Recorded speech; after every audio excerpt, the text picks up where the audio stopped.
Before we begin, we'd like to ask you to tell us your name and the city you're watching from. We love getting to know our audience. Also, please don't forget to give this video a like, share it with others, and subscribe to our channel. That way, we can keep bringing you more stories like this one.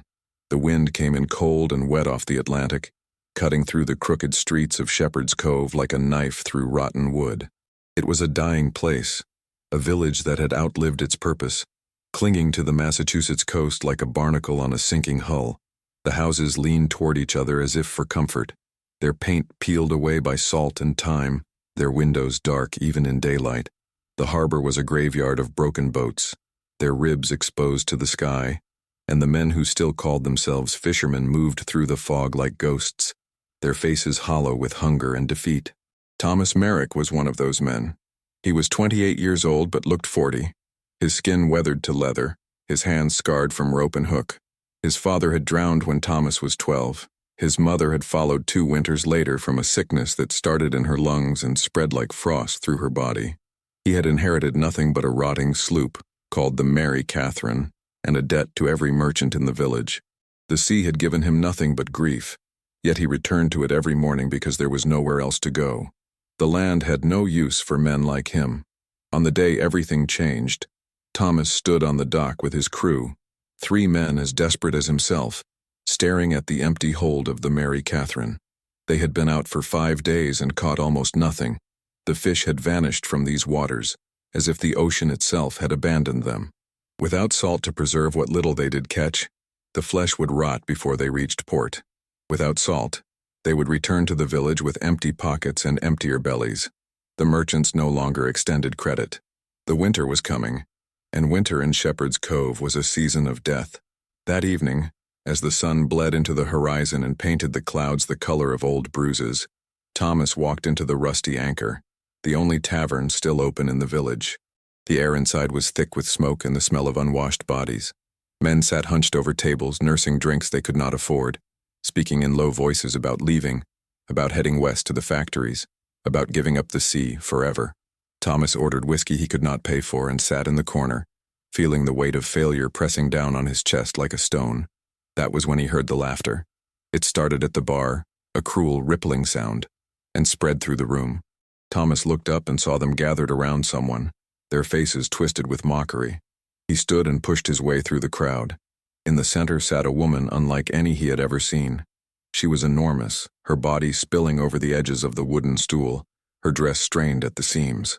Her face was round and pale as the moon, her hair the color of seaweed, hanging in damp tangles around her shoulders. But it was her eyes that stopped Thomas cold. They were dark and deep, like looking into water where no light reached, and when she turned them on him, he felt something stir in his chest, something between fear and recognition. The men were making jokes, cruel jokes about her size, about her appearance, about what kind of man would ever touch such a creature. The woman said nothing. She simply sat there, her hands folded in her lap, her expression calm as still water. Then the tavern keeper, a rat-faced man named Deckard, slapped a sack down on the bar. It was salt, good salt, white as snow, and worth more than gold in Shepherd's Cove. He grinned with yellow teeth and spoke loud enough for everyone to hear. "I'll give this sack of salt to any man brave enough to marry her. Tonight, right here. Reverend Polk is drunk enough to do it, and the poor creature needs a husband. She came into port this morning on a merchant vessel, paid her way with coin older than my grandfather, and asked for one thing only, a husband from this village. Well, gentlemen, who among you is desperate enough?" The laughter grew louder. Men jeered and slapped the bar. No one moved forward. Thomas looked at the woman again.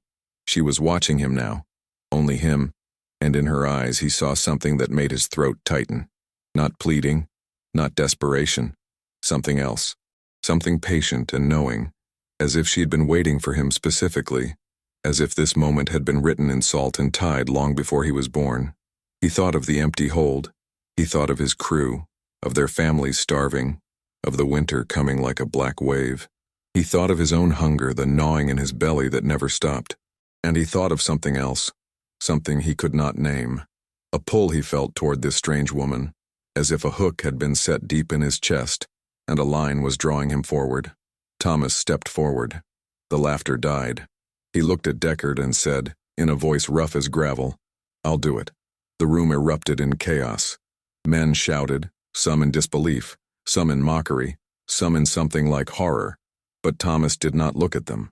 He looked at the woman, and she rose from her stool with a grace that seemed impossible for someone her size, moving like water taking shape. She held out her hand, and when Thomas took it, her skin was cold and damp, like something that had lived too long beneath the surface. Reverend Polk was dragged from his corner, a Bible shoved into his shaking hands. The ceremony was a mockery, a drunken slur of words that meant nothing and everything. Thomas spoke his vows in a voice that did not sound like his own. The woman spoke hers in a whisper that seemed to come from somewhere far away, somewhere deep and dark. When it was done, Deckard threw the sack of salt at Thomas's feet like a bag of bones, and the men in the tavern raised their glasses in a toast that sounded more like a funeral dirge. Thomas picked up the salt, heavy and precious, and turned to his new wife. She smiled at him, a small, sad smile, and took his arm. They walked out of the rusty anchor together into the cold night air, toward the Mary Catherine waiting at the dock. Behind them, the laughter faded into the darkness, and the wind carried the smell of the sea, salt and rot, and something ancient stirring beneath the waves. The Mary Catherine groaned beneath their weight as they boarded, the old wood protesting like arthritic bones. Thomas's crew had scattered after the ceremony, fleeing to their homes or to other taverns, unwilling to witness what came next. The dock was empty now, nothing but shadows and the rhythmic slap of water against rotting pylons. Thomas carried the sack of salt over his shoulder, feeling its weight like an anchor, while his new wife moved behind him with footsteps so light he had to look back to make sure she was still there. She was, always just a few paces behind, her pale face luminous in the darkness, her eyes fixed on the ship as if she recognized it, as if she had been waiting for this vessel specifically. Thomas felt a chill that had nothing to do with the October wind. He led her down into the hold, the only place on the Mary Catherine with a door that locked, the only place that offered any privacy. It smelled of brine and mildew and old fish, but it was dry, and there were blankets stacked in the corner that he had meant to sell but never could. He set the salt down carefully, then turned to face her. In the cramped space, she seemed even larger, filling the hold with her presence. But there was something else now, something he had not noticed in the tavern. In the dim light of the single oil lamp hanging from a hook, her skin seemed to shimmer faintly, like scales beneath water. Her hair moved though there was no breeze, and when she breathed he could hear the ocean in it, the deep slow rhythm of tides. "What's your name?" Thomas asked, his voice cracking. It occurred to him that they had been married without him ever learning it. She tilted her head, considering him with those bottomless eyes. "You can call me Maris," she said, and her voice was like the sound of waves dragging stones across a beach, soft and grinding and ancient. "Maris," Thomas repeated. The name felt strange in his mouth, foreign, like a word from a language he had never learned but somehow understood. "Where do you come from?" She smiled, and there was sadness in it, or perhaps pity. "From the deep places," she said. "From where the light does not reach, from where your nets never go." Thomas wanted to ask more, wanted to demand answers, but the words died in his throat. He was suddenly exhausted, bone-deep tired in a way he had never felt before. The day's events crashed over him like a wave, the empty hold, the tavern, the mockery, the vows, the salt. He had sold himself for a sack of salt. He had married a woman whose skin felt like the underside of a fish. He had become the joke of Shepherd's Cove, and tomorrow he would have to face them all again. "I'll sleep up top," Thomas said, moving toward the ladder. "You can have the hold tonight. The door locks from the inside. You'll be safe." "Safe from what?" Maris asked, and there was something in her tone that made Thomas stop. Not fear, amusement, as if the idea that she needed protection was absurd, as if she were the most dangerous thing on this boat, perhaps in this entire village. He did not answer. He climbed the ladder and emerged onto the deck, gulping the cold air like a drowning man. The moon was rising now, full and bloated, hanging low over the water. It painted everything silver and black, turning the familiar harbor into something otherworldly. Thomas wrapped himself in a tarpaulin and lay down near the bow, but sleep would not come. He stared up at the stars, those ancient lights that had guided his father and his grandfather and all the Merricks before them, and wondered if he had made a terrible mistake. Below him, He heard the hold door close, heard the iron latch slide into place from the inside, heard footsteps, though they should have stopped because there was nowhere to walk in that cramped space. And then he heard something else, singing, low and wordless, a melody that seemed to come from somewhere older than music, older than language. It crawled into his ears and wrapped around his brain, and Thomas felt his eyes growing heavy despite his fear, felt his consciousness slipping away like sand through fingers. He dreamed. God help him. He dreamed. He dreamed of cities beneath the waves, spires of coral and bone, streets where things that were not quite fish and not quite human swam through the darkness with eyes like lanterns. He dreamed of his father, not drowned but changed, his body elongated and strange, covered in scales that shimmered like oil on water, beckoning Thomas to follow him down, down, down into the cold embrace of the deep. He dreamed of Maris, but she was different now, vast and terrible, her body unfolding in ways that defied geometry, her mouth opening to reveal rows of teeth like needles, her voice calling him home to a place he had never been but somehow remembered. Thomas woke with a gasp, his body rigid with terror. Dawn was breaking, pale and gray, the sun hidden behind clouds the color of old iron. He was soaked with dew or sweat or something else, his clothes clinging to his skin. The harbor was coming alive around him, other boats preparing to head out, though there were fewer each day, fewer men willing to chase fish that no longer existed. Thomas forced himself to his feet, his joints protesting, his head throbbing as if he had spent the night drinking instead of sleeping. He approached the hold with dread heavy in his chest. The door was still closed, still latched from inside. He knocked, softly at first, then harder. No answer. He called her name, Maris, and heard his voice crack with something he did not want to name. Still nothing. He pressed his ear against the wood and heard only silence, thick and absolute, the kind of silence that fills a tomb. Thomas climbed to the deck and found a crowbar, then returned to the hold. His hands shook as he worked the tool into the gap around the latch. The wood splintered, the iron shrieked, and finally the door swung open. Thomas descended the ladder, the lamp swinging wildly, casting mad shadows across the walls. The hold was empty. Maris was gone, and so was the salt. The sack lay open on the floor, split from top to bottom as if by claws, and every grain of salt had vanished.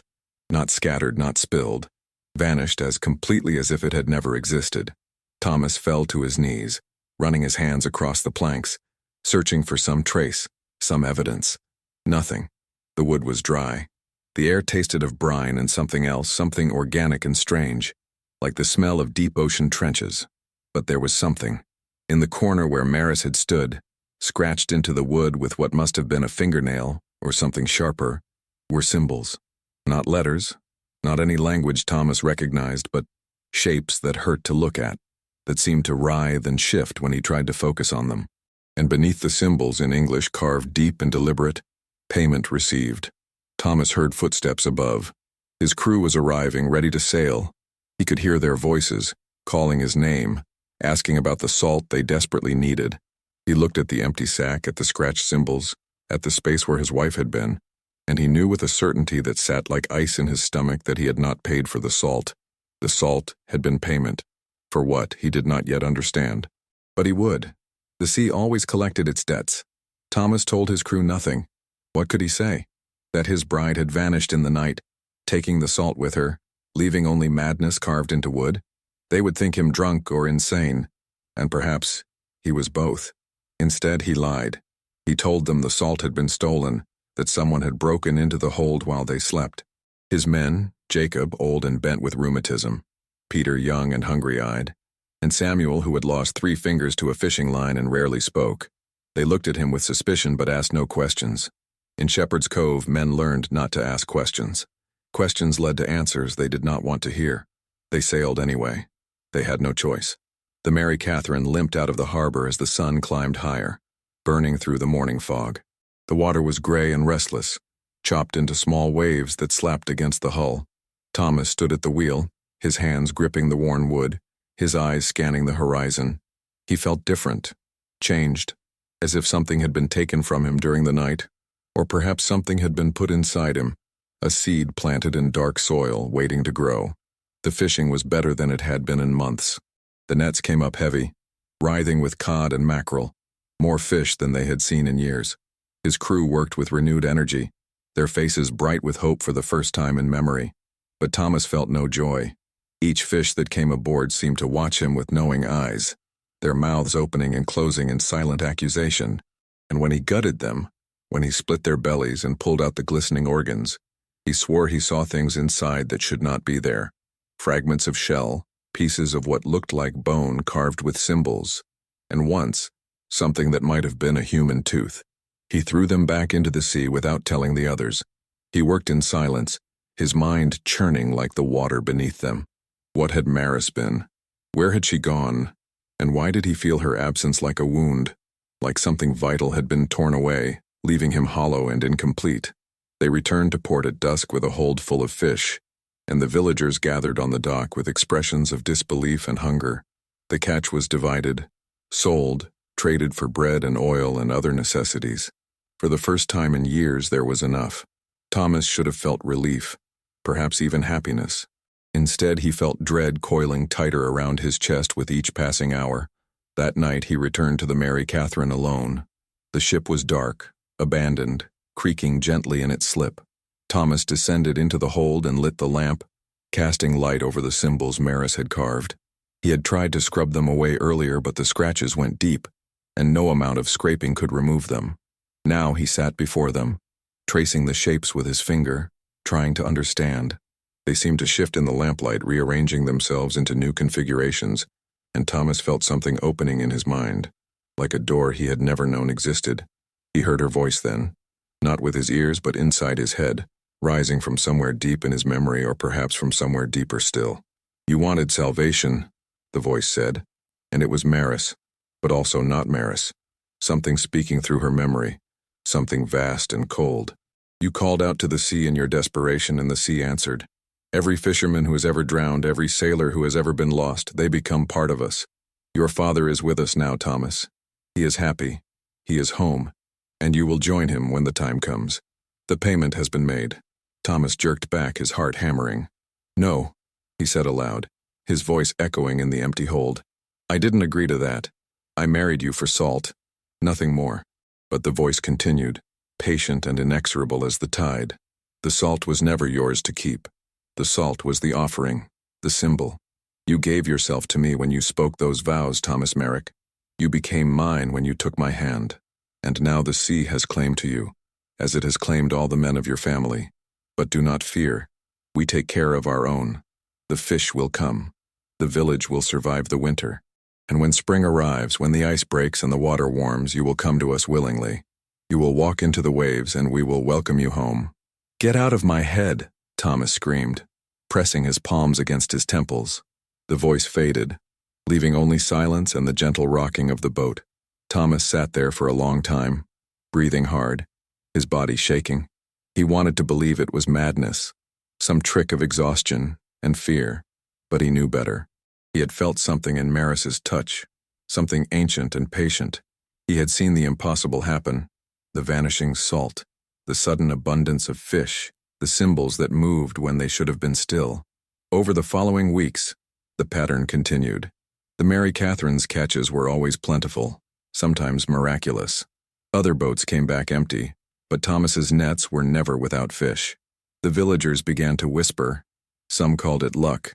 Others called it something darker. They looked at Thomas differently now, with a mixture of envy and fear. They asked about his wife, the fat woman he had married for salt, and Thomas told them she had left, gone back to wherever she came from. But he could see the doubt in their eyes. They knew something was wrong. They could feel it the way animals feel an approaching storm. Thomas himself was changing. He noticed it in small ways at first. His reflection in the water looked strange, his features somehow softer, his eyes darker. His skin felt constantly damp, even when he was dry. He craved salt, eating it by the handful, letting it burn his tongue and throat, and his dreams grew worse. Every night he descended into those underwater cities, walked those coral streets, saw faces he recognized from old photographs and gravestones, drowned men from Shepherd's Cove, all the sailors who had been lost to the Atlantic over the centuries, all of them changed, all of them waiting. In his dreams, Maris was always there, watching from a distance, her form shifting between the woman he had married and something else, something that hurt to look at directly. She never spoke in the dreams, but she did not need to. Thomas understood the message. The sea had claimed him. The bargain had been struck. And when winter ended, when the frozen harbor thawed and the first warm winds blew in from the south, he would fulfill his part of the agreement. But Thomas Merrick was still human enough to fight.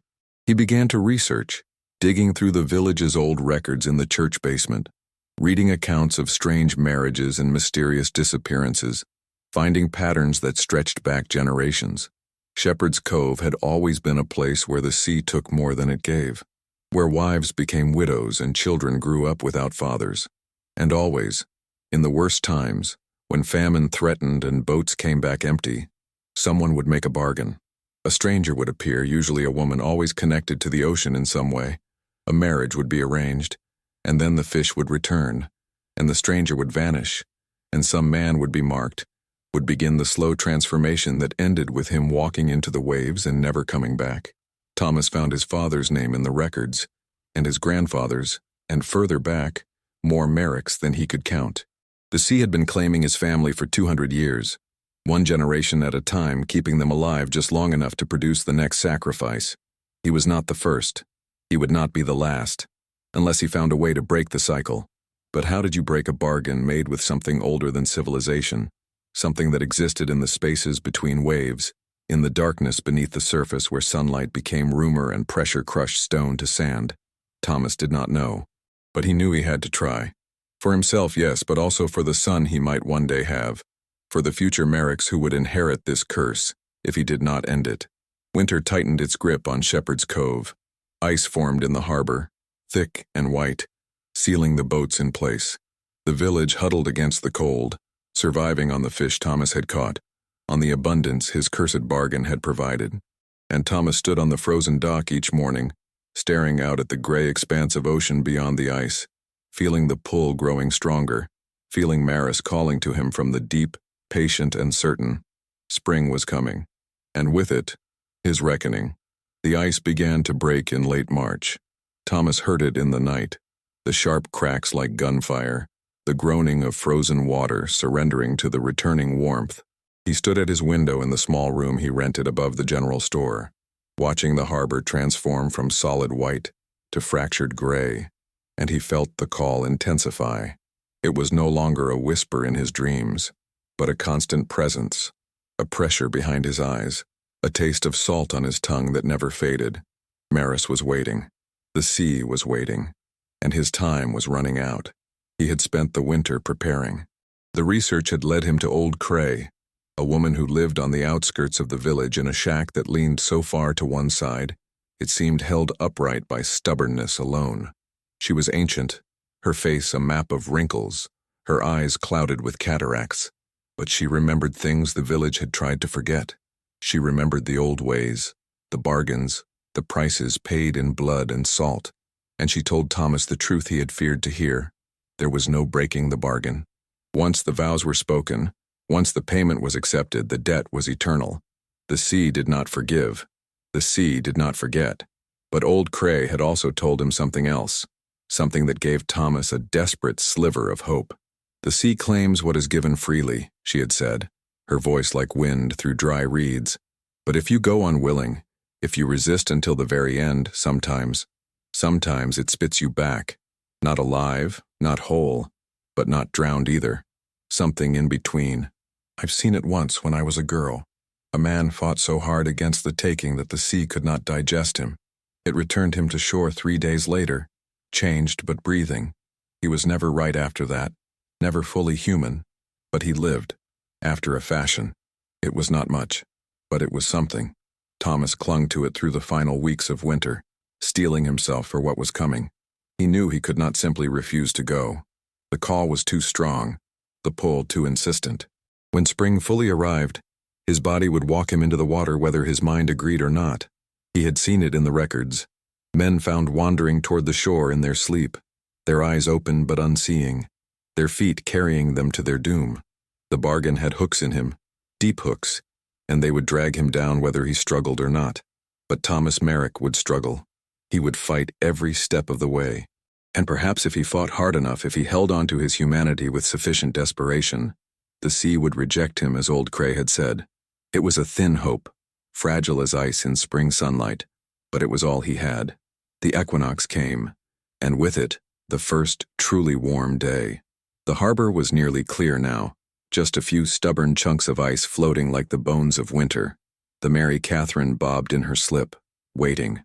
Thomas stood on the dock at dawn, his crew beside him. They had sensed something was wrong for weeks now.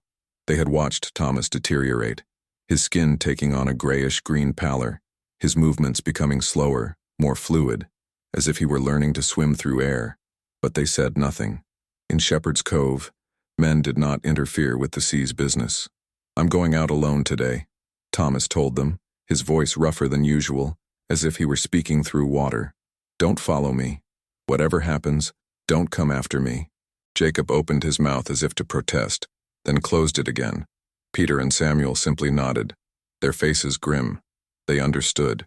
They had lived in this village their whole lives. They knew how these stories ended. Thomas shook each of their hands, feeling the warmth of human touch perhaps for the last time, then boarded the Mary Catherine. He sailed east, away from the coast, into deeper water. The day was clear and bright, the sun warm on his face, the wind steady. It should have been pleasant. Instead, Thomas felt as if he were sailing toward his execution, each mile bringing him closer to an inevitable end. But he had a plan, desperate and perhaps futile, but a plan nonetheless. He would anchor in deep water, far from shore. He would tie himself to the mast with every rope on the ship, and when the call came, when his body tried to betray him and walk into the sea, the bonds would hold him. He would fight. He would resist. And perhaps the sea would grow frustrated, would realize he was more trouble than he was worth, would release him from the bargain. It was the plan of a drowning man grasping at driftwood, but it was all he had. By midday, Thomas was 5 miles from shore, the water beneath him dark and profound. He dropped anchor and felt it hit bottom far below, the chain rattling through the winch. Then he began to bind himself. Rope around his chest, around his waist, around his legs and arms, each knot tied as tight as his shaking hands could manage. He lashed himself to the mast until he could barely move, until the rope cut into his flesh. And then he waited. The sun crawled across the sky. Thomas stood bound to the mast, his body aching, his mind racing. He tried to think of anything but the water, but it was impossible. The ocean surrounded him, infinite and patient. He could feel it watching, could feel the intelligence beneath the waves, ancient and utterly alien. Maris was down there somewhere, he knew. All the drowned men were down there, his father among them, waiting for him to join them. The sun touched the horizon, painting the water gold and red, and Thomas felt it begin. The pull intensified from a constant pressure to an irresistible force, like a fishhook set in his sternum, yanking him forward. His body strained against the ropes, his muscles moving without his permission. He gritted his teeth and fought, pouring every ounce of will into resistance. The ropes groaned. Some of them snapped. Thomas screamed, not in pain but in fury and defiance, a sound that came from somewhere primal and desperate. The water around the Mary Catherine began to churn. Thomas saw shapes moving beneath the surface, large shapes, gliding through the depths with terrible grace. And then she surfaced. Maris, but not as he had known her. Her body was vast now, her human form just a small part of something much larger, something that extended down into the darkness, tentacles or fins or things that had no name, all of it covered in scales that shimmered with bioluminescent light. Her face was still recognizable, still pale and round, but her eyes were entirely black now, reflecting no light, and her mouth opened to reveal rows of teeth like broken glass. "Come home, Thomas," she said, and her voice was the sound of 1,000 drowned men speaking in unison, was the voice of the ocean itself given words. "Come home to us. Your father is here. Your grandfather is here. All the Merricks are here waiting for you. Stop fighting. Accept what you are, what you have always been. The sea is your true home. The land was only ever a temporary exile." "No," Thomas gasped, blood running from where the ropes had cut into his skin. "I am not yours. I am human. I am—" "You are ours," Maris interrupted, and she raised one massive appendage from the water, reaching toward the ship. "You became ours the moment you took my hand. You became ours when your father drowned and his blood mixed with the salt. You became ours when your ancestor first settled in this cursed place and built his home on stolen shore. The debt is generations old, Thomas Merrick, and it ends with you. Come." The appendage wrapped around the Mary Catherine and the ship lurched. Water poured over the deck. Thomas felt the mast beginning to crack, felt the wood splintering beneath the pressure. In moments, the ship would break apart and he would be in the water, and the ropes would mean nothing, and he would sink into Maris's embrace and disappear into the deep forever. But something in Thomas broke before the mast did. Some final barrier in his mind gave way, and instead of fear he felt rage. Rage at his father for drowning. Rage at his ancestors for settling here. Rage at the sea for its endless hunger. Rage at Maris for choosing him. Rage at himself for being weak enough to make the bargain in the first place. And in that rage, he found strength he did not know he possessed. Thomas Merrick screamed at the ocean. He screamed every curse he knew, every profanity, every word of defiance and hatred. He screamed until his throat bled, until his voice broke, until the sound coming from his mouth was no longer human but something raw and primal. And as he screamed, he felt something shift. The pressure eased slightly. Maris recoiled, just a fraction, her black eyes widening in what might have been surprise. "I am not my father," Thomas roared. "I am not my grandfather. I am Thomas Merrick, and I am still alive, and I will not go willingly into your hell. If you want me, you will have to drag me down fighting every inch of the way, and I will fight you for eternity if I have to. I will be poison in your belly. I will be the stone that chokes you. Take me if you can, but know that I will never stop resisting, never stop hating you, never become one of your drowned slaves." The water exploded. The Mary Catherine was hurled sideways, and Thomas felt the mast snap, felt himself thrown through the air, still bound to the broken wood. He hit the water hard enough to drive the air from his lungs, and then he was sinking, the weight of the mast dragging him down. He saw Maris beneath him, her vast form coiling and uncoiling, and he saw the others too, pale figures with fish eyes and waterlogged skin, reaching up toward him with webbed hands. But they did not take him. As Thomas sank, as the pressure built in his ears and his lungs screamed for air, he saw Maris watching him, her expression unreadable, and then she turned away, her massive body undulating as she descended into deeper water. The other figures followed her, drifting down into the abyss. Thomas continued to fall, his vision darkening, his consciousness fading. He had lost. He was going to drown, just like his father, just like all the Merricks before him. But then hands grabbed him, human hands, warm and strong. Through the darkness crowding his vision, Thomas saw his crew. Jacob and Peter and Samuel had followed him after all, had waited and watched from a distance, and when the Mary Catherine broke apart, they had rowed out in a dinghy and dove in after him. They cut the ropes, hauled him up, dragged him into the small boat. Thomas broke the surface, coughing and retching, vomiting seawater and blood, his body convulsing with cold and shock. They rowed him back to shore through the gathering dusk. Thomas lay in the bottom of the dinghy, staring up at the stars beginning to appear in the darkening sky, and he felt the absence of the call. It was gone. The pressure, the pull, the constant presence of Maris in his mind, all of it had vanished, leaving only silence. He did not know if he had won or if the sea had simply decided he was not worth the effort. But he was alive. Against all odds and reason, he was alive. They carried him to shore and laid him on the dock, and the villagers gathered around with expressions of shock and something like awe. Thomas Merrick had gone out to meet the sea's claim and had returned. It had not happened in living memory. Perhaps it had never happened at all. Old Cray pushed through the crowd and looked down at him with her clouded eyes, and she smiled, showing teeth yellow as old ivory. "You're marked now," she said quietly, so only Thomas could hear. "Changed. You're neither fully of the land nor fully of the sea.